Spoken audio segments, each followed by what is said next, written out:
9 o'clock on your Monday morning. Welcome in. It is the Extra Point. Tyler Head, Jack Felcher from Gamecock Central. A reaction Monday, a good reaction Monday at that. Jack, the belief in the Gamecock fandom at the end of last week was not very high going into this game against Kentucky. You were there in person. I'm trying to find the right word. Beatdown, mutilation, dominance. One of those is probably the best way to describe what we saw on Saturday as Carolina walks out of Lexington 31-6 victory over a Kentucky team that was pretty hyped up coming into this one. Yeah, that was a blowout from, I don't want to say start to finish, but by the end of the game, it was like, yeah, this is 25. You win by 25 points. That's a blowout. This was a great performance from South Carolina, and the mood of the fan base went from 0 to 100 in terms of feeling great about this team, and everyone is feeling much different this week than this time last week when we were talking about, is this what it's going to be like all year? South Carolina winning by 4 points against ODU? Well, it was a road game, so we didn't get to play Sandstorm during the game, but I'm sure plenty of people were playing it after the game. In fact, let's hit it right off the jump here.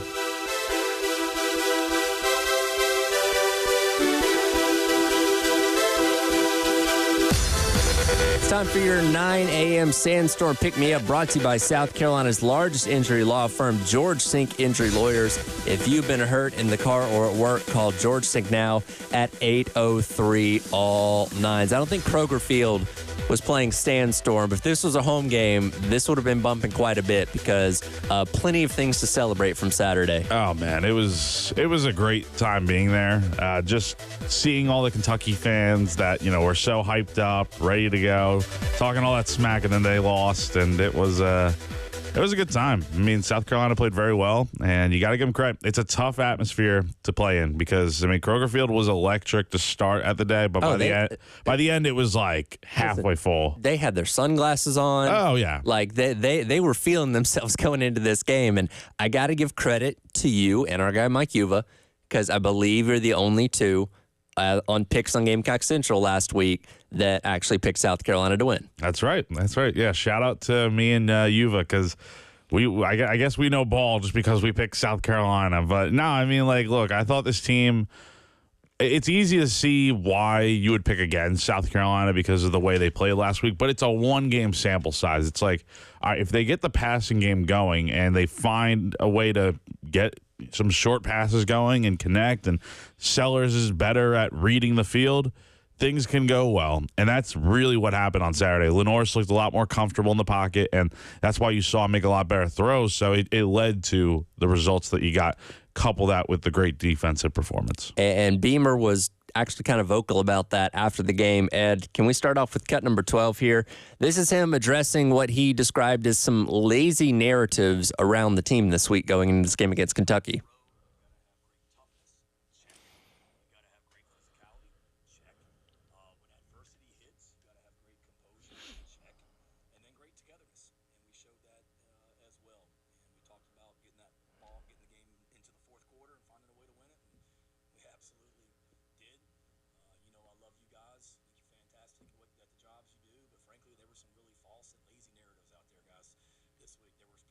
Perception coming out of the Old Dominion game, and I get it. It wasn't great. Nobody thought we were going to win 4 games, but not just you guys, everybody out there.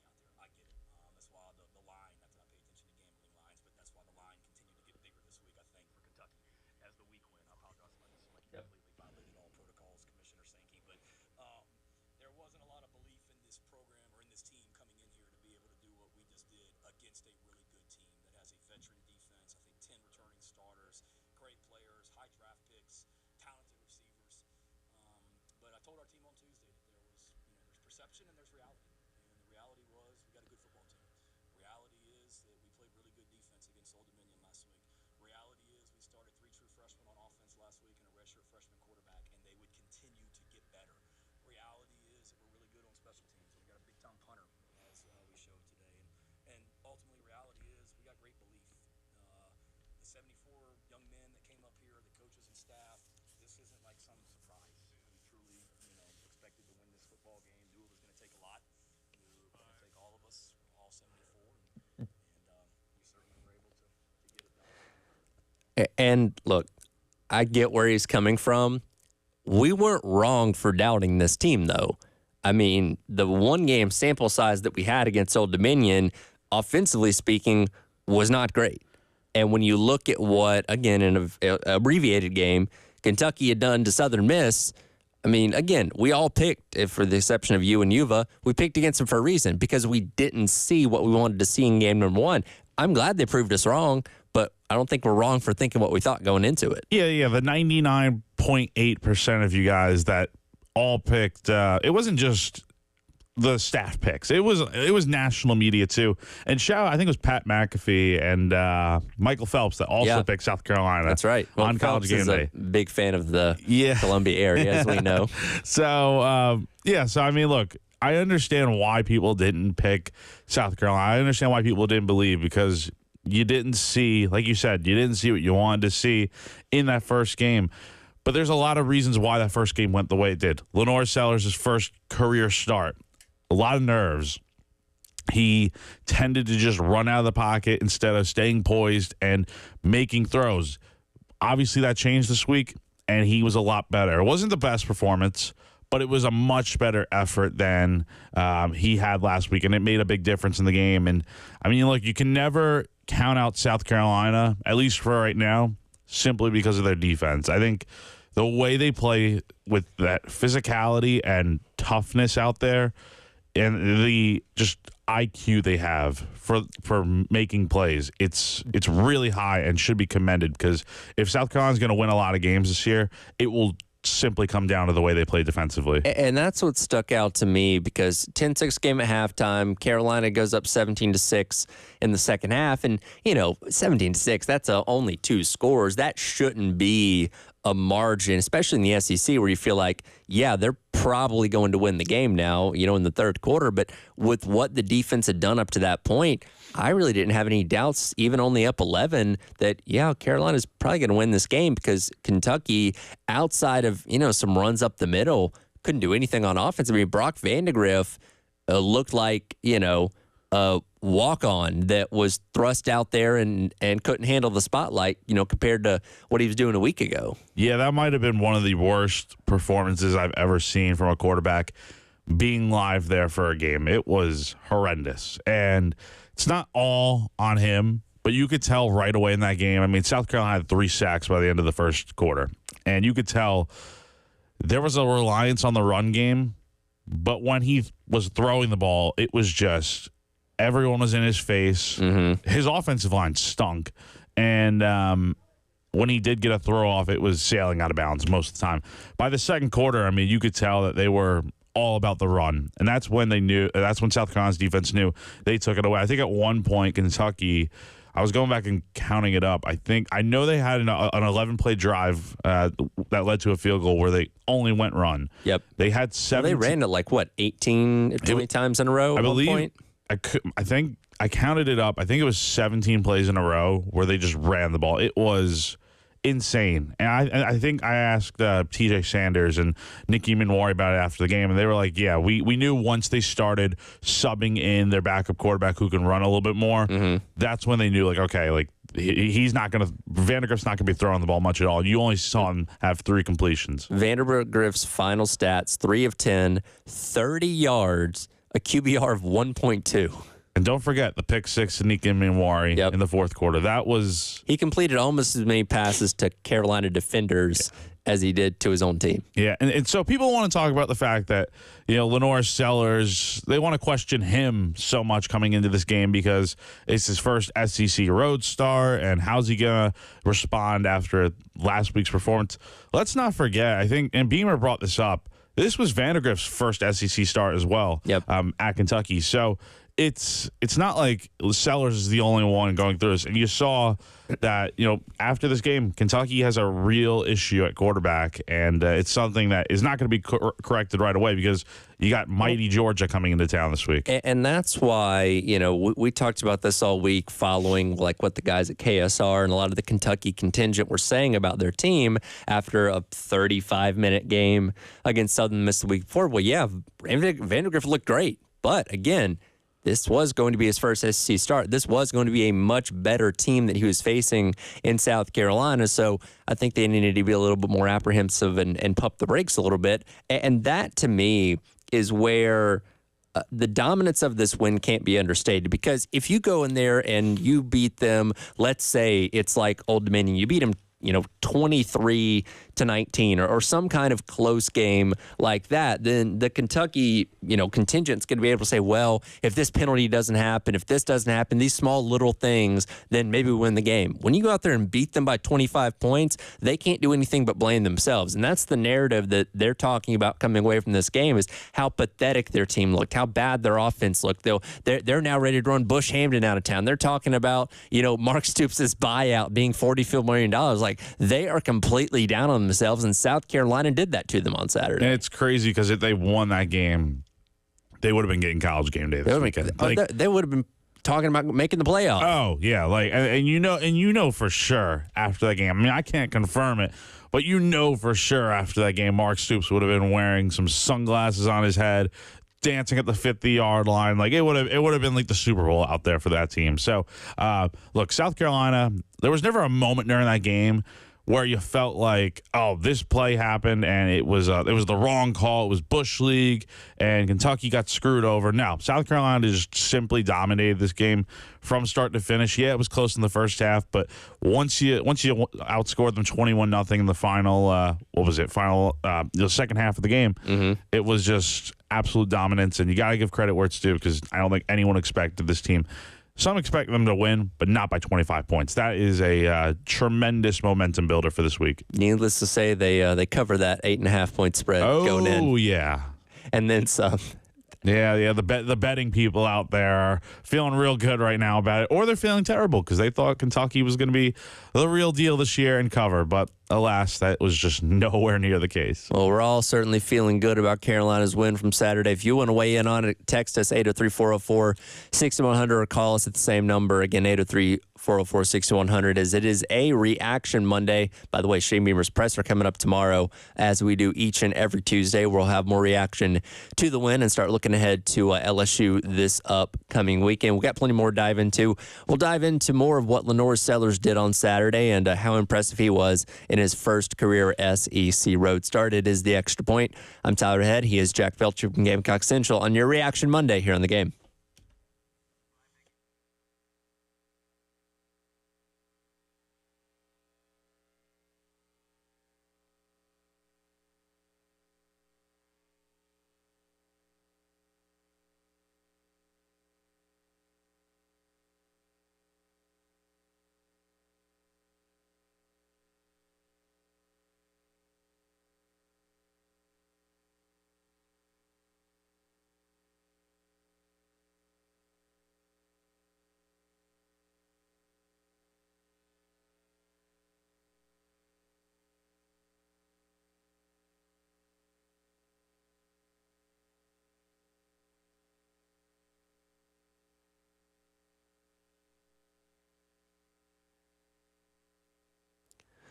Tyler Head for our friends over at Canty Foundation Specialist. I tell you about it all the time. You need to keep an eye on what's going on around your home, because if you start to notice some things that are a little bit odd, they can be signs of serious foundation problems. Things like cracks in your exterior brick, cracks in walls or above windows and door frames, doors and windows that might be sticking a little bit, uneven or bouncy floors, or cracks over your garage door. Any of these issues around your home might be a sign of serious foundation problems, and that's where our friends over at Canty Foundation Specialist can come in. Go online to schedule an appointment today at cantycanfixit.com. They'll send a professional out to your home to evaluate your foundation issues and get it fixed right so you and your family can live comfortably going forward. Again, go online to schedule an appointment today at cantycanfixit.com for our friends over at Canty Foundation Specialist.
Welcome back in. It is the Extra Point. Tyler Head, Jack Velcher along with you on your Reaction Monday. That's where the scoring started for South Carolina on Saturday. Lenore Sellers finding Mazeo Bennett. First touchdown of the career for Mazeo Bennett. First touchdown of the season for Lenore Sellers through the air there. And again, it was pretty much an onslaught after that. 31-6 victory for South Carolina. And Lenore Sellers as a whole just looked a lot more composed, a lot more calm, kept his eyes downfield, was going through his progressions, didn't seem as rattled and shaky as he did in week number 1, which again is the exact progression you were hoping you were going to see out of him in his second career start. He looks so much better out there. And a big thing that kind of stood out to me, and we talked a little bit about it earlier in the show, it was the fact that last week against Old Dominion, you saw him when the pocket broke down and collapsed, his first move would be to just scramble and run. And he ran 22 times as a result. This week, he cut that number down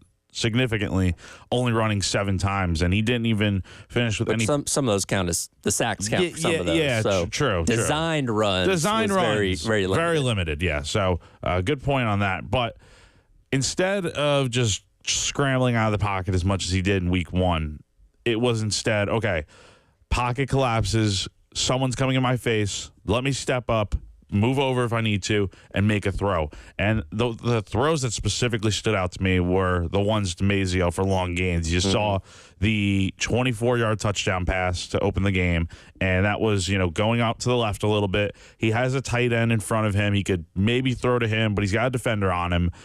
Then he looks his eyes down the field, and he sees Mazeo wide open, and that was a busted coverage by Kentucky for a wide-open touchdown. Later in the game on the touchdown drive that made it, I think, 17-6, you see Mazeo get open again for a 32-yard gain, and this time Sellers, I believe, had a defender coming in his face, and it's like, okay, let me move over a little bit and make a throw. And and his ball placement was a lot better too, I think. Yeah, that was one where the rush was coming off the right side, I believe, evaded that defender. And again, he kept his eyes downfield, and that threat of him running, and again, Kentucky plays his own defense, that pulled, I guess, the safety in, which is what allowed Bennett to be in that pocket on the back end where he was able to find him and get that big gain there. So just as a whole, offense looked a whole lot more crisp. And, we expected that to a degree as the season went along for Sellers to get better and get more comfortable. And, again, a really big step up against what is a good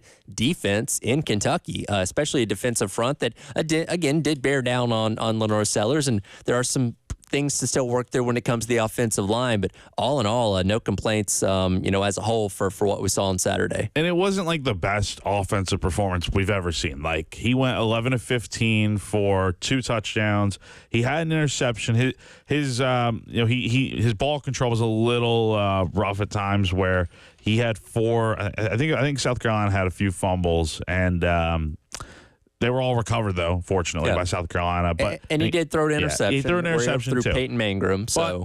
But he did complete 73% of his passes. And again, the big thing that we haven't talked about yet is the fact that last week against ODU, the receivers didn't do enough good in that game. This week, there's still a bit of questions with the receiving corps, because I feel like not everyone has fully gotten involved in this offense yet. But I think Shane Beamer brought up in the teleconference yesterday, Jared Brown and Mazeo Bennett right now are making a good case right now to be your top 2 wide receivers moving forward. Sure. No, absolutely. And again, we've heard a lot from Mazeo Bennett coming through, fall camp and scrimmage and all that kind of stuff, and showed you why on Saturday with his performance. Let's start getting to some of these calls. Got a lot of you hanging out on the Love Chevrolet phone lines. Try and get to as many as we can. Let's start off with Michael in Swansea wants to weigh in from what he saw on the game on Saturday. Michael, appreciate the call. What's on your mind this morning? Good morning, fellas. Good morning. Happy Gamecock, of course. Happy Gamecock. What I want to talk about is our we improved a lot last week in every phase. So I believe that our next phase, we have to start stopping the run more and running the football. I believe if we're going to take that next step to actually probably beat in Alabama this year and beating Oklahoma this year and beating LSU, and we start running the ball and start stopping the ball, I mean, guys, how far do you think we can go? And I'll just sit back and listen. Y'all have a good day. Yeah, appreciate the call. Appreciate the call there. And that is one thing that Kentucky was able to do, I'd say, pretty effectively compared to everything else that they did on offense. Those runs up the middle. Dimisimo Carmbe ran for 70 yards on Saturday. Jason Patterson, their other running back, ran for 45. They ran for 139 total yards, which I know it doesn't feel like that given how dominant South Carolina's defense was, but it really in the first half, they were running at a pretty decent clip for the most part. And again, they ran the, 17, 18 plays in a row at one point in time because they just couldn't rely on their pass game. But South Carolina's pressure when it came to the pass rush was so dominant, it kind of negated what they were doing on the ground. And here's the thing. Like, you can look at the numbers with rushing yards and stuff and feel like, okay, South Carolina definitely struggled to stop the run.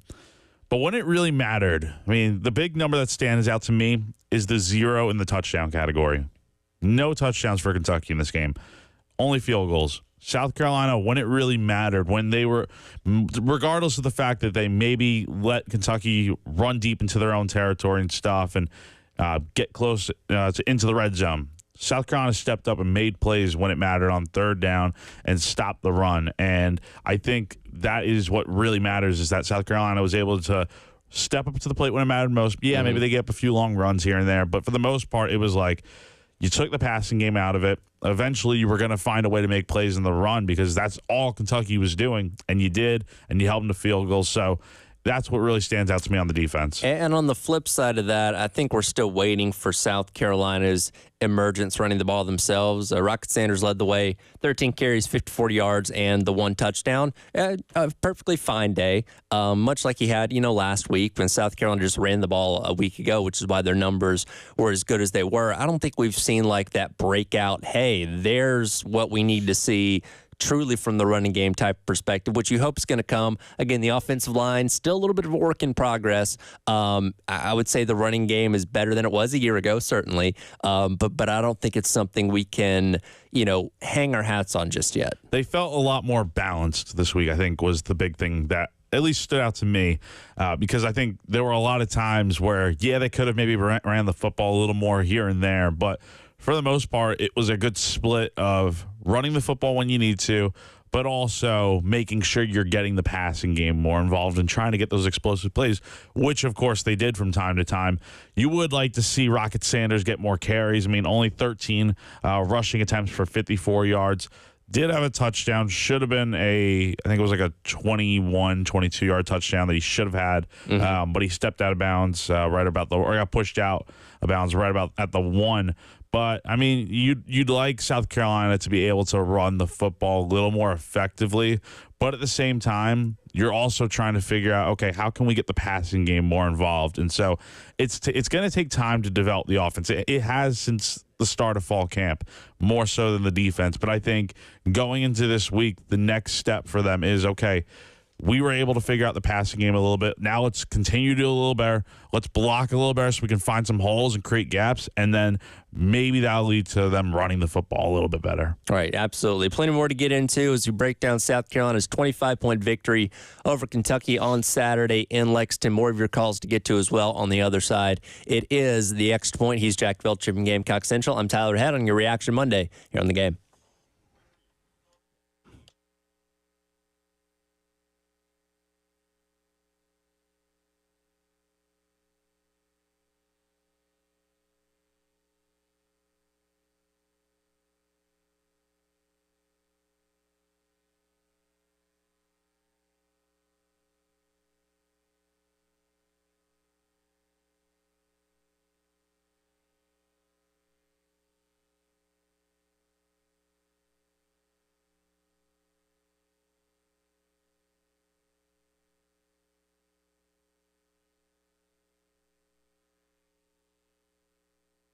Tyler Head for our friends over at Twin Peaks. It was a loaded weekend of football on the college and professional level, and I can't think of a better place to take in all that action than with our friends over at Twin Peaks. And now that football's on just about every single night of the week, there is no better place to spend every evening and every weekend day than with our friends over at Twin Peaks. It's truly the best late night in the league as well. Why wait for the weekend? They're serving scratch food and pouring quality cocktails every day after dark. Come by the Lodge and experience the best late night in the league today, tomorrow, or any other day of the week. TV is as far as the eye can see, those 29-degree draft beers and delicious food as well. Spend your football season at the ultimate sports destination, Twin Peaks, with our friends right down the street in the Vista.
Welcome back in. It is the Extra Point and Reaction Monday. Tyler and Jack along with you. That's TJ Sanders. After the game on Saturday, talking about getting off the ball quickly, and oh boy, did South Carolina's defense do that in spades. It's been 33 minutes. We haven't even gotten to Dylan Stewart yet. That shows you how good of a game it was across all fronts for South Carolina on Saturday. I don't say this with much hesitation. Dylan Stewart might be the best freshman in college football right now, because it's one thing to do it. He and Kennard as well did against Old Dominion on Saturday. It's nothing to do it against an SEC opponent. And he went out there and looked just as good once again. Isn't he just something? You know, he's a pretty good player, I'd say, right? No, but he, again, Dylan Stewart, this entire defense, give him props. They are one of the best defensive fronts in college football, in my opinion. And him coming off the edge the way he does, look, it wasn't as good of a performance as he had against ODU in week 1, but I think that was kind of to be expected because it's an SEC matchup. But he looked very good out there. The play that stood out to me that kind of got the wheels in motion is second half, South Carolina just had a really poor offensive drive when they got the football back to start the second half. Then the defense comes out there. It's 3rd and long, and Kentucky's backed up, and Vandegrift gets pressured, and who comes in? Dylan Stewart for the big sack, and that forces the Wildcats to punt. And then, as we know, South Carolina went down and scored on a very long and gutsy but nice possession for the Gamecocks, and that really put the game, I don't want to say away, but it was 17-6 at that point. The way the defense is playing, I don't think Kentucky was ever really going to come back. When you look at his numbers from Saturday, 2 total tackles, 1 solo, 1 sack, 1 tackle for loss. Again, it doesn't stand out quite as much, but when you actually go back and watch the film, the way he affected Brock Vandegrift in that game cannot be understated. And the one play that sticks out to me, and the one that I think got the most buzz, you know, as far as like going viral over the weekend, in the first quarter, 3rd and 23, beats a triple team, and he had Vandegrift in his arms, and Vandegrift was able to get the ball away. But that is a testament to how good of an athlete that he is, that he can take on the right tackle, I believe the running back, and maybe a tight end as well, all in one play, and still get to Brock Vandegrift. Like, dude's an animal. It's just insane. Like, you see him, I'm watching a play right now from the game. I don't know when in the game this was. It might have been the play you were talking about, but he's just bulldozing through an offensive lineman. And despite the offensive lineman's best efforts, it's like, I mean, he's got 2 hands on him, but it's like, it's not enough because, I mean, even though Stewart is not bigger than this offensive lineman, he's a freight train coming by, and it is tough to stop that when he has the get off and the quickness and the ferocity he brings, because I don't know, man. I mean, look, any offensive lineman that has to go up against this guy, it's obviously not a one-hit wonder. It's going to be something that is going on the entire season. And it's just that explosion off the line, which is where he wins there. And again, from a size standpoint, he's obviously not bigger than a lot of these offensive linemen that he's going against. But he gets that good fire off on the line, and then just that athleticism takes over. And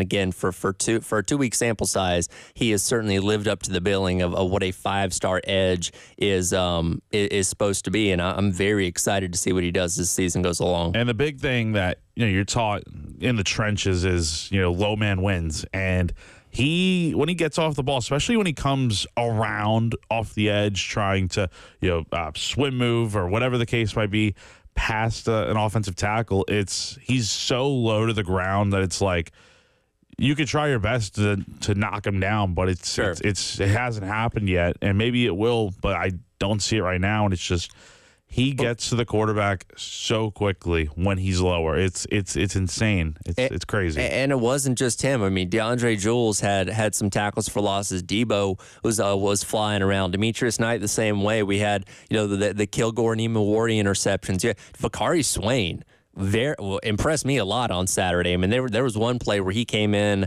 on the blitz and looped around, and I think got a tackle for loss on Sumo Karmbe before he got back to the line of scrimmage. Like, he was flying around. So a lot of good pieces, a lot of things to be excited about on this defense that was on display throughout the entire game on Saturday. Yeah, and Vakari had a sack on Saturday. I know the play you're talking about. It was a great design play because he was coming right off the edge next to one of those DNs, and it was too much pressure for that Kentucky offensive line to handle, as if the defensive line was not doing enough of a good job. But yeah, it was really a great performance, and it was a more, I want to say it was a more all-around good effort. Yeah, 4 turnovers last week was great, and everyone was making plays, but it felt like this week, especially with getting pressure on Vandegrift, it was everyone doing their job. And then in the fourth quarter, it led to those interceptions. Let's get out to the phone lines again. Got a couple more of you hanging on, trying to get to as many of you as we can. Gary wants to weigh in. Gary, appreciate your call this morning. What's on your mind? Hey, guys, I just wanted to make a couple of comments, and you stole my thunder. Dylan Stewart is going to was a problem for Kentucky, and he's going to be a problem for everybody we play. But he was just running through people, and he opens up the other side of the defensive line because you've got to deal with him. And conversely, I wanted to say that I hope our offensive coordinator will keep some tight ends in the game to protect our edges and protect our quarterback and slow the game down for him. And I just want to hear what you guys would have to say about that. Thank you. Yeah, absolutely. Appreciate your call there. You. And that is the benefit of when you have such a dominant presence on one end of the defensive line like a Dylan Stewart. That puts more attention on him, which allows a Kyle Kennard on the other side who is just as capable to wreak havoc as well. Yeah, we talked about it after the first game last week. Like, this is something we knew was going to happen if things continue to work out the way they were, and this wasn't just a one-hit wonder. Offensive lines are going to have trouble picking and choosing, okay, who do we put if you have a really solid left tackle, like, that's going to be a good matchup. But it's like, if you have a struggling offensive line, you have to figure out, okay, who's the best matchup to go against Dylan Stewart or Kyle Kennard? Mm-hmm. And then if you have a weak spot on the other end, it's like, okay, one of them is going to have to struggle against these guys. And it creates a lot of problems when you have guys like this, not just Dylan Stewart, but like you said, Kyle Kennard as well, that are creating issues. And then the D tackles are really good as well. I mean, Tonka Hemingway, Boogie Huntley, DeAndre Jules, TJ Sanders. I mean, the list goes on. And this D-line, the amount of depth they have right now, it's really benefiting them, and they're all playing super well. Yeah, absolutely. And speaking of tight ends there, I think it speaks volumes to the belief that they have in Michael Smith. Who, again, is somebody that we heard a lot about during the offseason. I believe he was a summer addition, wasn't here for the springtime, but came in, made an impact right away, somebody that was showing out through fall camp and the scrimmages and is getting his chance to play quite a bit. And I believe, first catch in both games so far this season. They're using him as in that blocking role as well, using him on the interior of the offensive, or using him behind the offensive line in all those situations. And again, the blocking thing's a work in progress, certainly, but they've definitely found a good role for him, it seems like. I'm glad to see he's getting involved in this offense so early. You would like to see Brady Hunt also get involved. I mean, he doesn't even have a catch up to this point, which is kind of surprising. But again, it's just the way. Well, he almost had a catch last week. Yeah, we won't talk about that. But yeah, no, I mean, look, Michael Smith. I mean, you love to see how Dowell Loggins and Shane Beamer are getting him involved in this offense. 3 catches, 44 yards, along with 36. He averaged 14.7 yards per catch, and he's catching all his targets. So you like to see how much he's getting involved. And whenever Josh Simon, this is his last year, whenever he leaves, you know South Carolina is going to be in really good hands with Michael Smith being the tight end 1 of the future, because he's putting it on display early, and this could be the start of a really good career for him at Carolina. Yeah, absolutely. And again, plenty of things to continue to dive into as we recap South Carolina's 25-point victory. Ray, see you holding on. We'll get to you coming up next here on the Love Chevrolet phone lines, as it is a Reaction Monday. Tyler Head and Jack Felcher along with you. By the way, if you haven't got enough football of the weekend, Jets and 49ers tonight on Monday Night Football. Kickoff at 8:20. Pregame coverage starting at 7:30 right here on The Game. It's a Reaction Monday here on The Game.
Welcome back in. It is the Extra Point on your Reaction Monday. Tyler Head, Jack Veltri, along with you. They are coming to our city.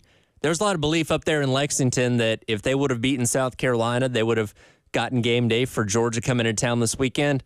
That is not the case. Instead, they will be here in Columbia for Carolina and LSU. And we got plenty of time as the week goes along to get into the LSU game. But, man, how exciting for the first time since 2012 game day here in Columbia. Oh, man, it's been so long since college game day was here. And it's crazy to think about that it's finally back. And, honestly, man, if you had told me right after the Old Dominion game, like someone from the future came up to me like, oh, South Carolina's going to get game day in less than 2 weeks. I'm like, dude, what are you talking about? Like, what? Game day's coming here? That's crazy. And they managed to single-handedly steal it from Kentucky because game day would have been like, okay, not a lot of good games this week. Sure. We're going to Lexington for Georgia, Kentucky. That just wasn't the case since South Carolina pulled off the upset. Yeah, it's going to be exciting this upcoming weekend. There's going to be a lot of hype, and I think last time they were on the State Fair lot because you can see the stadium in the background. They were at the Horseshoe. They were at the Horseshoe. Okay, yeah. Okay. That's normally where they've done it. Okay, but because this year it's like noon kick. Sure.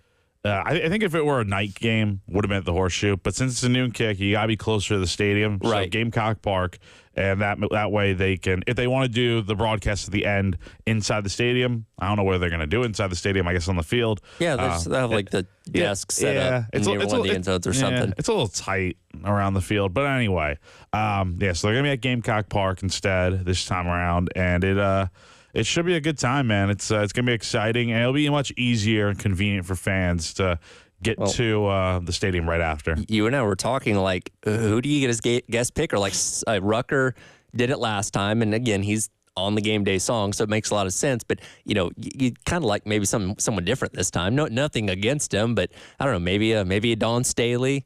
We talked Trick Williams from WWE. I'm struggling to think who else it could be, but so there's some options out there. I think if South Carolina didn't appear on game day last year, because I think we tend to forget they were on game day for week one, but it was a neutral site. Alas, Darius Rucker was the guest picker for that game. Had that not happened, I'd be fully convinced Darius would be the guest picker this time around. But because that happened, I feel like they're going to go in a different direction. I think Dawn would probably be the ideal choice as the guest picker. I mean, they're going to the White House tomorrow. Yep. They'll be back in town, obviously, for Saturday. And they're coming off the national championship. So it makes a lot of sense. And she's the most popular figure right now, at USC, I would say. Trick Williams is a name that was brought to me yesterday on Sunday Reset. It was a name I honestly forgot about, but he's a former player here and stuff. Yep. He's obviously in the WWE space. That's, McAfee. Maybe he has a connection to him. Sure. I don't know. But, McAfee loves that sort of stuff. So I would expect him. Honestly, a name that it wouldn't surprise me simply because they have a guy like McAfee on the show. Speaking of him, like, what if they brought Steven Garcia on the show as the guest picker? Like, Saban knows a bit about him from. Yeah. That'd be tough, but. And again, locally, that makes a lot of sense. I don't know if that is because they want somebody that kind of moves the needle from like a national standpoint. Typically, that's true. I don't know if that is. I don't know if that's as intriguing enough outside of Columbia. If that makes sense. Yeah. Like if they got like a Clowney or something like that's that's somebody that. Oh, yeah. Is known a little more across the board. Panthers are playing. Probably not going to happen there. I think Steven would be very entertaining on there. Awesome. I just don't know if it's somebody that they would be looking to choose necessarily. Yeah. I would say, though, Dawn is probably the most ideal pick. I just don't know really who else you can get. It's not like South Carolina doesn't have famous alumni, but sure. It's harder to figure out, who's it going to be? We'll figure it out as the week goes along. Let's grab another. Well, actually, Ray just hung up there. We'll try and get him back on here in just a little bit. Will actually just called in, though. Will, appreciate your call. What's on your mind this morning? I got one vote, guys. Go for it. Look at Trick. That's what I'm talking about. Man, let's do it. This morning. I would I'd totally be cool with Trick Williams being the guest picker. So cool. Which again, obviously played, and again, now gets more recognition with being in the WWE and was a former NXT champion. Like, I'd be all for it. I would love to see the crowd chanting along to his theme song as he's being introduced. Like, that would be so cool. If they're not going to go with Dawn, Trick just makes a lot of sense. One name also, I don't know where he's at right now, and this is a name I just now thought about. They could always bring Darude back if they really wanted to. Is he still in the States? I don't know. I have no idea, but it just came to me like, if nothing else, let him DJ. Like out there, like, that'd be cool. That would be cool. But yeah, I would say so. All right, we got our guy Ray back on the line. Ray, appreciate your call as always. What's on your mind this morning? Oh, hey, Tyler. Hey, Jack. Well, I'm going to say a few things, but Tyler, I'll tell you, during the whole off season, you were really kind of indicating that, defensively, South Carolina's got to get some kind of edge presence. And, and that's what I heard from you, and no doubt. And, man, I'll tell you, I think we got it, I mean, good land between Kennard and Stewart. It's unbelievable. And, yes, that earlier you guys were mentioning that play where Stewart went through three guys. That was incredible. I mean, he literally pushed two of those guys just out of the way and came within a scintilla of getting a sack on that play. That was crazy. And I really think that of all the freshman defensive players I've seen, and I go back to 73, I know I'm putting a guy high on a pedestal, but just what I've seen, who knows what the future holds, huh? I'll tell you, I think that kid, I think Stewart could be, I think he's got every bit of being another Clowney. I know that's kind of lofty for a kid that's in game two, but just what I've seen, I mean, it's just unbelievable. And what I want to get to, the third quarter, I'm hoping is going to be the change of things here recently. I think maybe a few years back we can look back at third quarter against Kentucky. That's what got his kickstart his program back in the right direction. I feel like at halftime, the running game wasn't doing anything in the first half, of course, but they made that adjustment, and everybody's talked about it, and I called in after the game on some of the shows that said it too. Whenever we put that tight end in the backfield, and sometimes he'd line up off the tackle, and they kind of used him as like a fullback or a pulling guard. That really opened up the running game for Rocket Sanders. And you got to understand, Rocket had 0 yards at halftime. Well, he only played the third quarter and ended up with like 52 or 53 yards. And I think that's what kickstarted that offense. And there's no doubt Sellers has made steps in the right direction. And what those guys did Saturday was to give us hope.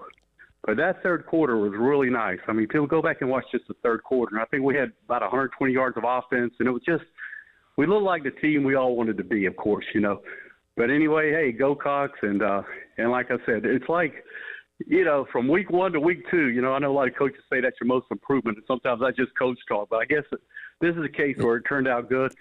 And also, I want to give a plug to our lineman, in the interior lineman. T.J. Sanders. Yep. My goodness, the bull rush he made. Yep. Hey, cut you off, Ray. We got to hit the break. Top of the hour. Reaction Monday rolls on here on the game.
Hour number 2, welcome back in. It is the Extra Point. Tyler Head, Jack Belcher along with you on your Reaction Monday, breaking down all things South Carolina after the 31-6 victory over Kentucky and Lexington on Saturday. We got into the discussion at the end of the hour there as, game day is not going to be coming in town for the LSU game this upcoming weekend, which, by the way, I forgot. They were also here in 2014 for Missouri. But regardless, it's been a long time since game day has been here. And again, Carolina's had its share of tough seasons since then. So, understandable why they haven't looked Carolina's way a lot in the past decade. But coming back this weekend for the LSU game, mentioned the conversation about guest picker, and Don Staley makes a lot of sense. Darius Rucker mentioned Trick Williams, which a lot of people are on board for. One I didn't think of here that is a really good submission. Let me see who submitted it here. Nameless Texter said, "How about Paul Maneri? You want to talk about somebody connected to both programs? Obviously won a national championship at LSU for baseball. Now here at South Carolina." That would make a lot of sense. I think it would make a load of sense to do that. And I'll tell you what, normally, at least in my recent memory, I don't remember ever really seeing college baseball coaches be the guest picker. This could be really good, not just from the fact that he has connections to both schools and stuff. Sure. And he won a national title at LSU his first year at Carolina. This is also good this whole weekend is great from a recruiting sense for football, Sure. but from baseball, it really could help seeing Maneri on TV. And from a standpoint of two fan bases that care a lot about college baseball, there's a lot of places around the country having the baseball coach on, no matter how successful they are, wouldn't make a ton of sense. But Carolina and LSU take baseball very, very seriously. So there would be it would be a lot of connection there. He's the only choice. Like if you're going solely based off of who is someone that has connections to both schools? It's Paul Maneri. I don't think he's going to be the guest picker. I think they're going to probably just go with Dawn or something because they haven't done her before, I don't think. But, again, Paul Maneri, that's a great answer that someone brought up there, and I think it would be an underrated choice to do. Someone says here that Rucker has a concert in Charlotte that same night, so it'd make a lot of sense if he was the guest picker. And, you could still have him on. But it happens so often. Because, they'll have, hey, here's whatever this guest is on for, a segment without them being the guest picker. You know what I mean? So, he can still be on the show. Oh, and again, that's true. Will Ferrell was on the show, right? Exactly. Yeah. You can be on the show without being the guest picker. Again, it's something they've done so many times. I would maybe like to see them try something different this time. Yeah, I think they did Rucker last year. They definitely did him whenever game day was here years ago. And obviously they did Kenny Chesney too for whatever reason. But I do think doing someone different this time would be ideal. And then, if you want to if Rucker is in town, he wants to go check it. I know he's got a concert that night, but if he wants to check it out, for sure throw him on. He's one of the game day, he sings the intro song. So. Right. KT from Lexington says, how about the old ball coach? Steve Spurrier would be... Which, Spurrier, that's an evergreen one. Yeah. You could always use that, and it would never be a bad choice. Him and Saban bantering with each other on the set would be so entertaining. I will say, I think that he would be a fantastic choice. I remember listening to DeMarco and Garcia's podcast a few weeks ago, Tailgate Talks, and when they had Spurrier on, Spurrier said he wanted to get back for a game eventually. This could be the weekend, and I think having him on. He was the guest picker, the week after he resigned or something when they were at Michigan. So I think it would be, he's been on before, so it'd be great to have him back on at South Carolina if he's sick. Some people are suggesting our guy, a Cornbread Cowboy, who we had in here a couple weeks ago. Again, that's kind of one of those things. Is it? But no one knows him on a national scale. I don't think. He's got 600,000 followers, so but he's got a lot of recognition. But it's very niche. It's so niche. Now he's somebody that I think if you wanted to feature him, at a portion of the show, yeah. I don't know, get him, because they have the people that are tailgating that make food for the guys on the set. Have him out there with the guys tailgating. You know what I mean? Put him on McAfee's show. McAfee's. I'm assuming he's going to do the show on Friday. Put Garcia and Cornbread on Friday. Wait a minute. I got an idea here. Let's see it. I know they typically reserve this for a student. Let Cornbread Cowboy do McAfee's kicking challenge. Oh my gosh, that would be. I think we're giving Game Day the tools to make a great show. We're setting the table. We have some backdoor connections to ESPN. Yeah. I went to school with the girl that's producer up there. There you go. I could submit my suggestions here and see what we could do. In the last 30 minutes, dude, we found a lot more options. And thank you to everyone commenting and stuff. I mean, found a lot more options for who could be the Game Day guest picker. But again, I do think it's going to be Dawn, although I'm more inclined to Spurrier and Saban and McAfee just being the three at the center. That'd be a good trio. A lot of people are suggesting Garcia. I think him and McAfee would have a fantastic time together. It would be. If he's in town for the game this weekend, it would be nuts. And that's why I say probably have him on for the McAfee show on Friday when Game Day is already set up and stuff. That would be more the time and place probably, but I wouldn't rule it out for Saturday either. Absolutely. Let's get to some more calls here. Got Chad from Lexington wants to weigh in on what he saw on Saturday. Chad, appreciate your call. What's on your mind this morning?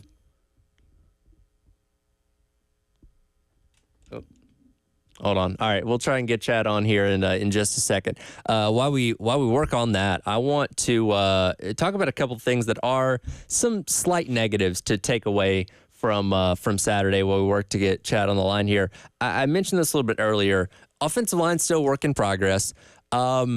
Some glaring missed blocks on the tackle spots from Josiah Thompson and Casey Henry. Now, again, Josiah Thompson is a true freshman, so it's going to be a work in progress. Casey Henry has been injured pretty much his entire career at South Carolina. First time that we're getting to see him truly play, multiple snaps in a row. But definitely some work to be done there on the edge spots of that offensive line. Yeah, they got to be better. That's the thing. And I think the offensive line, even Beamer was saying after the game, and he'll probably continue to say it for the most part as long as South Carolina keeps winning, is the fact that the offensive line was pretty good on Saturday. And he was very high on Torselli Simpkins for one, and guys like that. But yeah, at the tackle spots, you look at their PFF grades. Josiah Thompson's PFF grade was 49.9, and then Casey Henry was 42.6.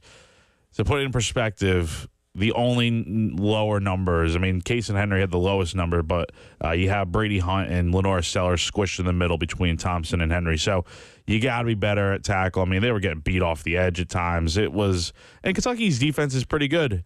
But then again, you have these highly touted guys playing a tackle. They have to perform better. And if they're not, look, you have Tree Babalade in the waiting. It's not too far-fetched to get him in there and see some action. Absolutely. Another thing, this was a big issue last week was with wide receivers, the drops and the perimeter blocking. Something that's still a work in progress. You had some drops. Jared Brown had a big drop on third down. That's something that isn't going to be typically resolved in 1 week. That's something that can persist throughout the entire season. And again, your offense did well enough to where it wasn't an issue, but that's something, as you're playing in tight games, the season goes long, could rear its ugly head, and something that you definitely want to see continue to improve. But it was only one drop because you look at the rest of the line. That's the only drop they had in the game. So if you take, I remember seeing that drop. It was not pretty. However, it wasn't as bad as the one he had against Old Dominion. So that said, it is a pass you have to catch. And if you do, it's okay, they had 0 drops. We're feeling a lot better. Yeah. I would also like to see them get more receivers involved. The fact that Sellers and Robbie Ashford as well only threw to 4 players, 2 of which were receivers, 2 tight ends. I think you would like to see maybe 5, 6, 7 guys get involved. But it's not always that easy because not everyone is the best pass catcher in the world. But at least for right now, it's not the full picture, but you have 2 guys that can go out there right now in Mazio Bennett and Jared Brown and be pretty solid pass catchers for Sellers. And again, you won by 25 points. Not a whole lot of negatives to take away from a few little nitpicky things there to certainly be mindful of. All right, let's try Chad once again. Chad, we got you on the line. What's on your mind this morning? Appreciate your call. Yeah, I just wanted to weigh in on the guest picker situation. Yep. I think Dawn Staley would be an excellent choice, but if she's not available, this person may not be well-known enough nationally, but and I didn't know much about him until you had him on the show, but I think it would be a hoot if they had Cornbread Cowboy on there, and I could imagine him going back and forth with Pat McAfee would be really funny. So never heard much about the guy until he was on your show, and he's got good football acumen. He's a former football player, and anyway, I think that would really be hilarious if he was on there. Make for a great show. Yeah, absolutely. Absolutely. Appreciate your call Appreciate there. And it. I'm glad that we could bring Cornbread Cowboy to an even wider audience when we had him on the show the other week. And that was so much fun. I don't know if you got to listen to that or see it on our live stream, but he was a blast. And I'm glad we opened some people's eyes to him that didn't already know about him. I don't doubt that he'd be a very entertaining figure. He'd be super entertaining. For game day. I don't know if ESPN's looking in that direction, but if nothing else, like we said, you could at least feature him on some kind of segment during the show. I'm telling you, like, I can envision it right now. Friday afternoon, whatever the case is. Like, if you're not going to get him on game day, Sure. McAfee show, Pat McAfee, Cornbread, Garcia, Also, round table, insane. I'll make the suggestion as well because Jen Latta does the feel good, human interest stories. Let's get a story on our guy Gamecock Larry. Let's do do a it. featured segment on him. Let's do it. I mean, he is.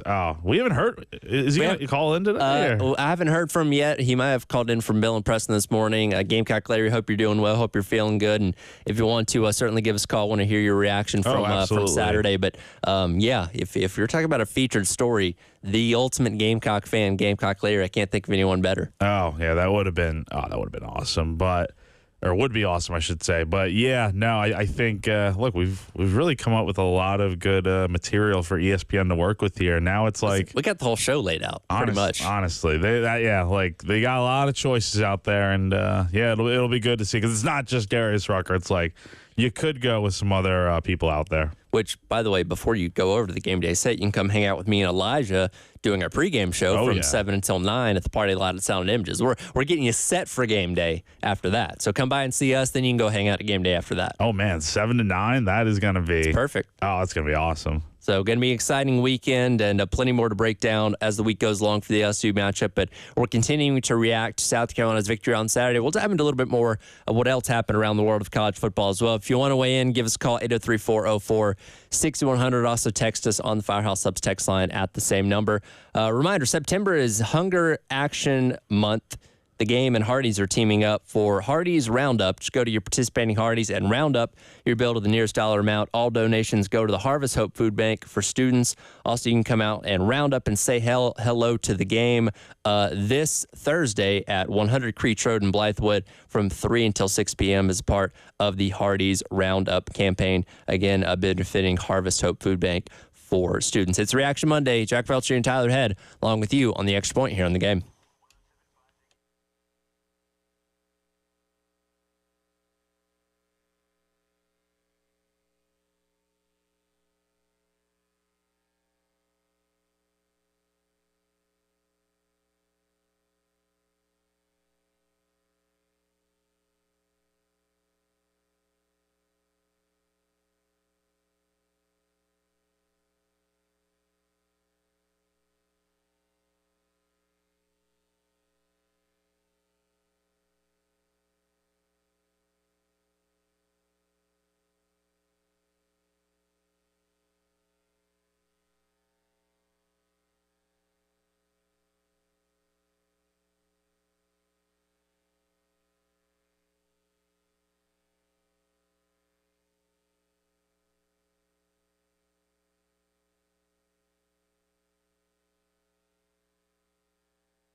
All right, welcome back in. It is the Extra Point. Tyler Head, Jack Veltri along with you on your Reaction Monday here on the game, breaking down everything that happened in the Gamecocks' 31-6 victory over Kentucky in Lexington as we, I think, collectively crushed the spirits of everybody up there in Kentucky because they went into the game talking about playoff chances and game day and all that kind of stuff, and now they're talking about what the buyout is for Mark Stoops this year. Yep, and they're getting ready for basketball season in roughly 2 months.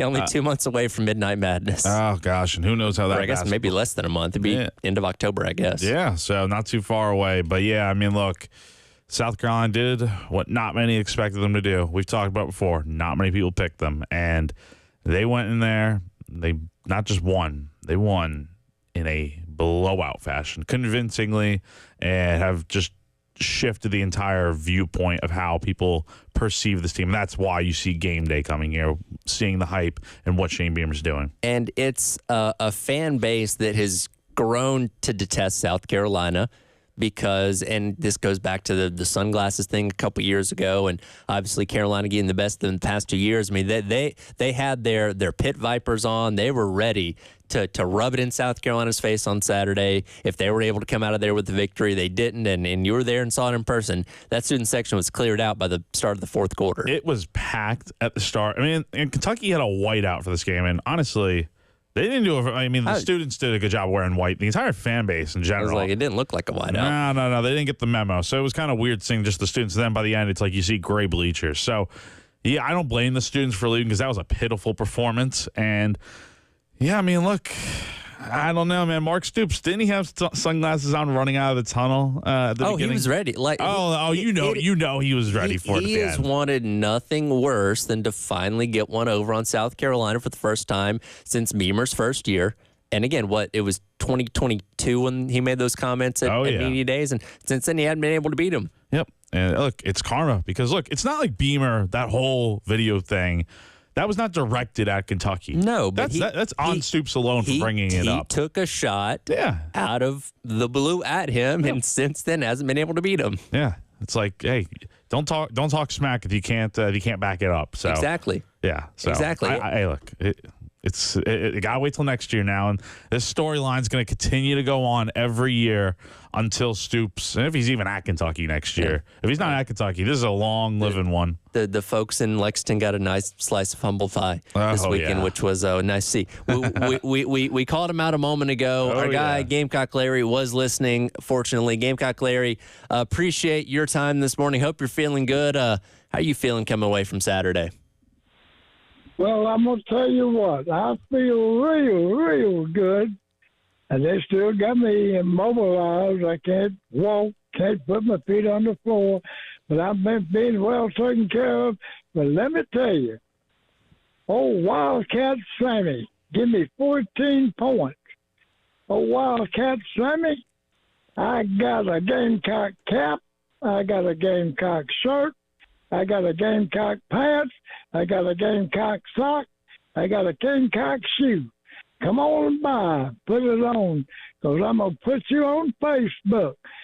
Couldn't you see Gamecock Larry in Kentucky blue with all that on? Well, I told you we get 34, we only got 31. I told you we get 24, you only got 16. So that makes me a winner, counting them 14 points, 45 to 6 or something like that. But let me tell you, got another restricted call last night from Bayou Billy. I don't know who Bayou Billy is, don't know where he's from, but Bayou Billy, if you're listening, you said you would give me 17 points, the same bet that I have with Wildcat Willie. I will do that, but I got the Gamecock stuff ready. I ain't gonna tell you no score. We're gonna be all right. But another thing, I got to talk about one of my health care personnel, Angelo Anderson, AA. I'll send you something just now like one of your nurses. He's a Bearcat. But let me tell you, Gamecock Larry's feeling good. motocross driver won this weekend. Old Root Hall called. I think he's better. Step on the Gamecock Beamer steamer. I think we're going to be all right. Well, I know we're going to be all right. I feel good like an old man should. And all you people that talked trash last week, all you people, let me tell you something. Don't worry about the Gamecocks. If you want to talk trash about them, just don't even call. Go Gamecocks. Love all y'all. I feel like great like all man should. Go Gamecocks. Love all y'all. Absolutely. Good to hear it, Larry. Glad the Gamecocks gave you a reason to smile out there on Saturday. And sounds as interject as we've heard him in a while. Man, college game day. Hopefully someone from ESPN just finds their way listening to this. Put this man on game day in some capacity. Let's see it. If not, it's a shame. It's a crime. And, I mean, look, Gamecock Larry's awesome. Always appreciate you calling in, sir. And, I mean, look, it's nice to be happy about seeing South Carolina do well. Obviously, we're not fans in this thing, but it's good. Sure. It's fun covering a team when they're playing good. We saw it with basketball last year, football especially. It's fun right now. And I said this last week, and I said this from the perspective of the job that you and I both do, that if you go and you lose to Kentucky after having a disappointing win the week before against Old Dominion, there's going to be a lot of people that probably would have said, you know what, this team isn't working to anything. Talk to me next year, and would have lost interest. And from, again, the job that we do, we don't want that. We want people to be engaged. We want people to be interested in this team for the next 12 weeks and however much longer else they're going to be playing in the postseason or in a bowl game or whatever it may be. Like, that's good for us and obviously good for the team and the program as a whole. So I didn't want to see them go and lose. I didn't want to see people lose interest in this team. I didn't think they were going to dominate the way that they did. But neither did I. I'm not complaining about it. No, neither am I. And I think moving forward, not totally shifting the talk to LSU here, but I'm interested to see how this team handles the weight that comes with being, I mean, you're 2-0, but you have all the other outside factors. You have college game day coming here. I've seen so many, what's his name? Cousin Shane from, I can't remember what it's from, but he's coming here. Josh Pate's coming here too for his show. So a lot more eyeballs are going to be on this game. So I'm interested to see how this team handles it. We saw it 2 years ago when they beat Tennessee, when no one expected it, and then everyone's like, oh, they're not going to go beat Clemson, and they went out there and won that game on the road. So I'm interested to see how this team handles it and how they come out on Saturday. Well, it's going to be tough, but I think they can definitely start this year off 3-0 and keep it rolling. By the way, if you want to go see this game on Saturday, we have some tickets. Caller number 5 right now, 803-404-6100. Get yourself a pair of tickets to see Carolina and LSU this coming Saturday at Williams-Brice Stadium. Ed Bird was standing by to take that call. We'll take a look at what else happened around college football this weekend. Some pretty significant upsets. With that coming up next, it is the Extra Point in Your Reaction Monday. Tyler Head and Jack Beltry here on The Game.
Welcome back in. It is the Extra Point. Tyler Head, Jack Veltri, along with you on your Reaction Monday here on the game.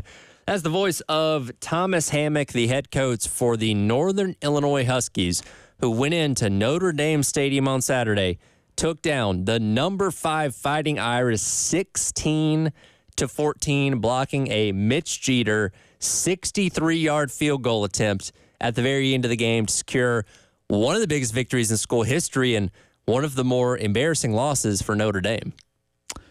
$1.4 million. $1.4 million, Tyler. To pay them to come in and beat them. Paid Northern Illinois, a MAC school. No disrespect to the MAC. But this is the Notre Dame Fighting Irish we're talking about here. Paid them to come in, and they got beat in South Bend. We saw it 2 years ago when, shout out Marshall Thundering Herd, came into town and, that's right, and stunned Notre Dame. It just... You know, when you're not in a conference or anything and you lose a game like this, there's just no way you could put Notre Dame in the college football playoff. This is a terrible loss for them. And just when you thought they were going to have a great year, they beat Texas A&M on the road. They dud. It's a very Notre Dame thing, right? Even going back to when Brian Kelly was there, man, they'd go out there, they'd have a big victory over a notable opponent, and then if not lose to a team they had no business losing to, get into a dogfight with the team they had no business playing a tight game with. And when you look at their schedule, because, you know, one loss in a 12-team playoff should not derail your chances of making the playoff, but their schedule is so easy. They've got Purdue, Miami, Louisville's ranked right now. Stanford, Georgia Tech just fell out of the rankings. Florida State doesn't look good. Southern Cal at the end of the year. I don't know if they have enough quality left on their schedule. Even if they win 11-1 or 10-2, I don't know with this kind of loss if that's good enough to make a case to be in the 12-team playoff. And I think it depends also, not excusing this loss, but because it's a terrible one. But Northern Illinois, let's say they run the table this year and they end up being maybe that group of 5 team that makes the playoffs somehow. I'm not sure if that's going to happen, but let's say it is.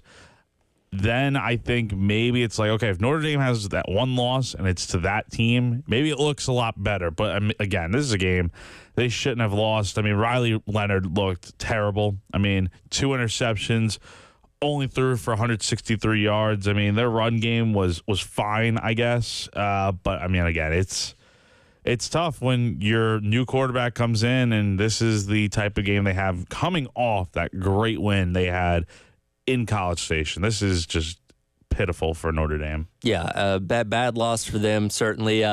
They weren't the only top 5 team to have a little bit of a scare. Alabama played South Florida for the second year in a row. And people remember last year, this was the game after they lost to Texas, went on the road, weirdly enough. I don't know how that game got scheduled that way, but went to South Florida, won 17-3, but it was closer than that the entire game. Jalen Milroe didn't play. Tyler Buckner looked awful. We thought Alabama was in for a bad season. They ended up still winning the SEC and making the playoff, but it was a terrible game for them last year. And this game was turning in that direction. Now, when you look at the box score, 42-16, you think, Alabama won pretty easily, 26-point win, no big deal. This was a dogfight until about 8 minutes to go in the fourth quarter. It's crazy that, because I didn't get a chance to watch this game because Carolina, but I mean, you look at this final score and you're like, well, this was a close game at one point. I was feeling that way, and then you see like, oh my gosh, this was like a tight game in the fourth quarter. And I mean, I don't know how they did. I mean, 28 points in the fourth quarter is obviously the way they won this game, but I mean, look, Alabama's run game, Jam Miller and Justice Haynes, pretty good. 199 yards on the ground total for Alabama's run game. But, yeah, and it's funny that last year when they went to South Florida, wasn't that the game where he didn't start? He didn't play at all. Jalen Miller, they weren't even sure who their quarterback was yet. And sure. Tyler Buckner is obviously, back at Notre Dame now or something? He's a lacrosse player at Notre Dame. Yeah, he's a lacrosse player. So now they've got Milroe there. That's their guy. So it was surprising to see how close this game was for the second year in a row. But obviously when it mattered most, the Tide pulled away. And for those that didn't get to see this game, Alabama just kept shooting themselves in the foot. They fumbled the ball, turnovers. Their offensive line is still an issue. Yeah. Jalen Milroe had pressure in his face that entire game. And when he has pressure, his decision-making isn't the best. Like, this does not look like a world-beating Alabama team. And again, it's week number 2. I'm not overreacting to this. Yeah. But one thing, and it's funny because this was the night that they also officially renamed the field and dedicated it to Nick Saban. So he was in attendance there watching this happen. Nick Saban, obviously, very fiery. His team would be winning by 30 points, and he's still chewing guys out on the sideline. That's where I noticed Kalen DeBoer is very reserved. Things were going very wrong for this team in this game. They were on the verge of maybe getting upset, and he's very stoic, very calm. Now, again, every coach is different, but I do wonder when you have a team of guys that was so used to the Saban way of coaching where, man, if I, drop a pass when we're up by 30 points in the fourth quarter, I'm going to get chewed on the sidelines compared to a guy that's a little more friendly, a little more calm. Like, does that have an effect on how you play now that you don't have that guy that's riding you as hard as a Saban would? Yeah, it's definitely something that it can have an impact, and you don't. It's not a bad thing to have a player's coach. I mean, Saban was a good coach just in general. Sure. He was good in all aspects. So it's not like the players have a disdain for him. I mean, they love him, but he's got a different approach, and DeBoer's way is working so far. But if it gets to a point where it's like Alabama's losing games in a row and stuff, and DeBoer's not doing anything about it, that's where I think you could start being critical. But for right now, I feel like it's a little too early. They do it to clean up the turnovers, though. 3 turnovers in the that's on fumbles. That's inexcusable. And the penalties, man. This is something that's been an issue for Bama for a little bit now. 13 penalties for 120 yards. Not good, especially when South Florida had 11 penalties. That's sure. You can't have that. Yeah, this game, for those that didn't watch it, took forever to finish because it was penalty, it was turnover, it was review. Like, it was just a very sloppy game and commercial breaks. Yeah. And again, Alabama poured it on there in the fourth quarter in the last couple of minutes to make this game look better than it actually was. But for the first 50 minutes of this game, South Florida was very much in it. And they've got a lot of work to do. I mean, they're going to Wisconsin this weekend, and I think Bama's going to win and be fine. But, I mean, hey, this is your first early season road test before you go to Knoxville and you go to Baton Rouge later in the year. And we know how tough those games will be. I feel like, and again, it's only been 2 weeks, I feel like we are in for a lot of chaos this year. Oh, yes. Because, I mean, outside of Georgia, Ohio State, and Texas, and I'll throw Ole Miss in there as well, most of the top teams have shown some vulnerability to some kind of degree. Like, I don't think anybody is invincible this year. It wasn't crazy to throw out the prediction before the season started that nobody was going undefeated, but I think we could be in for some pretty interesting upsets as the season goes along. It's giving me that vibe so far. I think you're totally right on the money. This is going to be a year where I don't know how many teams that make the playoff end up being undefeated. Maybe in conference play you would go undefeated, but I feel like this year there have been just so many tight-knit games in non-conference play to where it's like, okay, like by the end of the year, I expect a lot of these teams that make the playoff already have a loss or two, and it's going to be it makes things more interesting in that way. And a team that already has a loss that we need to talk about here, Michigan. What do we think about the Wolverines? Obviously, Harbaugh's not there. Half the roster went to the NFL draft. I mean, I was expecting Michigan to take a step back this year, but I mean, I know it's Texas, but they looked awful. They can't throw the ball. No. I mean, Alex Orji was the backup to J.J. McCarthy last year and somebody used in running situations for packages, but throwing was a concern. And then Davis Warren wins the job, and he still can't throw the ball. Like, they don't have any viable passing offense. And, yeah, you've got a good defense, but that's only going to get you so far. Like, if you told me Ohio State and Michigan were playing tomorrow, I'm favoring Ohio State by like 3 touchdowns. Like, this is not a Michigan team that I think is going to come anywhere near the college football playoff again. And here's the issue that I'm having right now is that Michigan, Donovan Edwards back, hyped up guy, played really well in the national championship game, college football 25 cover athlete. He hasn't been that good so far at all. So if Michigan can't throw the ball and this guy can't run the football as the lead back, it's going to be a tough year offensively when they have to go play all these Big Ten schools and stuff. Well, it's going to be a rough year if that's the case. And look, it can't be understated. Jim Harbaugh is one of the best college or best football coaches, period, in the game right now, whether at the college level or the pro level. He's had success everywhere he's gone. And when you hand the reins over to an unproven guy in Sharon Moore, you don't know what you're going to get. And again, it's only been 2 weeks, but you can see a significant drop-off in what that program is right now. And I'm not going to blame everything on there's so much stuff that's gone on outside of the football with this whole Connor Stallions thing and Harbaugh leaving and all the violations that will eventually come for this team. I don't want to say it's having an impact on the on-field play, but you got to think like it's the mental aspect of it is getting to them a little bit, and the fact that they lost this game as bad as they did, it could be a rough year in Ann Arbor. Sure. I think they're going to be okay this season, but playoff bound, I just don't see it. Texas, though. Yeah. Give them their flowers. They went into the big house, tough environment. I don't care how bad Michigan is at times. It's always tough going into that place, and Texas just looked in control from the start to the finish and was unbelievable. We'll come back and wrap up today's edition of The Extra Point, do one of my favorite segments during football season, the oddities of college football. What weird things happened over the course of Saturday? That's coming up next. Extra Point, Tyler Head, Jack Beltry on your Reaction Monday here on The Game.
Welcome back in. It is the Extra Point on your Reaction Monday. Tyler Head, Jack Belcher from Gamecock Central hanging out with you.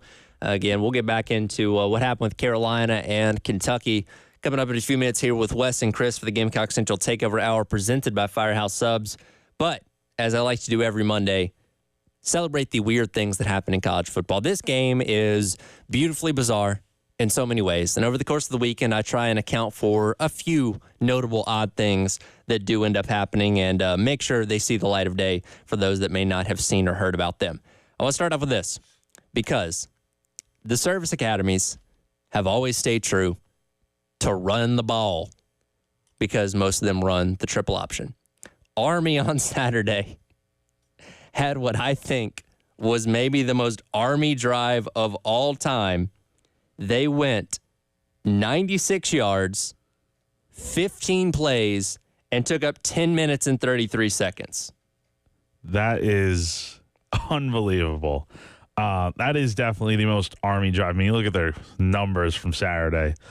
1 of 4 passing for a touchdown with 44 yards. 58 rushing attempts for 405 yards and 2 touchdowns. That is insane. Just crazy to think about. They beat FAU 27-24. The headline on the ESPN recap is Bryson Daly throws surprise touchdown in Army win. Bryson Daly is their quarterback. Surprise touchdown. He went, like I said, 1 of 4 for 44 yards and a touchdown. But again, those military schools, they only throw the ball when they need to.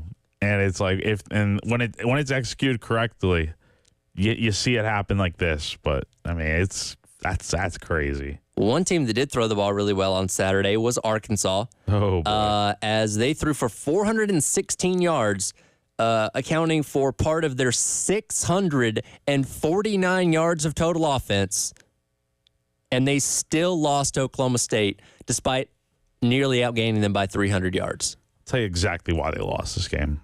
Go to the turnover battle. Arkansas had 3 turnovers. OK State only had 1, and that's part of the issue right there. I mean, they dominated in every aspect of this game offensively, besides turnovers. I mean, they had time of possession for nearly 13 more minutes than Oklahoma State did. I have no idea how Oklahoma State won this game. I mean, obviously a fourth quarter comeback plays a big part in that, but man, it was... Yeah, Arkansas just kept shooting themselves in the foot. Oh, yeah. I mean, 7 penalties, too. I mean, that's not really anything great. And you also had 232 rushing yards. I mean, Oklahoma State only had 59. So I don't know how you lost this game. It's Arkansas. It's the most just it's crazy. And you know that hot seat for Coach Pittman could have gotten a little cooler if they held on and won this game against a ranked Oklahoma State team. He just turned right back up on Saturday. It's the sad part is they've been so good offensively in terms of putting points up on the board, but it's just like at some point, if the Arkansas is another down year here, you gotta cut them loose because Sam Pittman's a good coach, but this is just not working right now. Back to the oddities. Ball State was playing Missouri State on Saturday. Ball State ran a defensive play with 1 player on the field. I don't know how exactly this happened, but while the Ball State defense was huddled up on the sideline, Missouri State ran a play. This is my first time watching this. How does this happen? What is this play? How did they not notice? Oh my God. Now, of course, Ball State got called for being offsides. And they already had the game in hand. They're up by 2 touchdowns at this point in time. But wow. This is worse than when the Cowboys were in the NFC divisional round 2 years ago and Zeke Elliott snaps the ball. Oh my. It's that. It's also the Colts running a center. The worst special teams play of all time. Worst special teams. This is, oh my gosh, this is awful. This is easily one of the worst plays wow.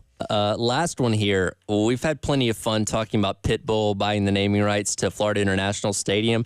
They put Dale FIU in the end zones, which for those that aren't familiar with Pitbull, Dale, which means go for it, Spanish phrase, is incorporated in a lot of his songs. They put it in the end zones. I love that so much. Oh, that's awesome. It's so fun that this is happening for FIU. And again, it brings notoriety to the school and stuff. I like it, go for it. I mean, hey, punts there. FIU is the actual Miami school because Miami actually plays in Coral Gables. Oh, honestly, yeah. Thank you for the technical specification. That's right. So FIU, Dale, seize the day. Man. That'll do it for today's edition of the Extra Point. More reaction to what happened with South Carolina, Kentucky. Coming up next in the Gamecock Central Takeover Hour, presented by Firehouse Subs. Jack, we'll see you later on in the week. Yeah, appreciate you having me on as always. Thank you so much. Absolutely. Takeover Hour coming up next here on the game.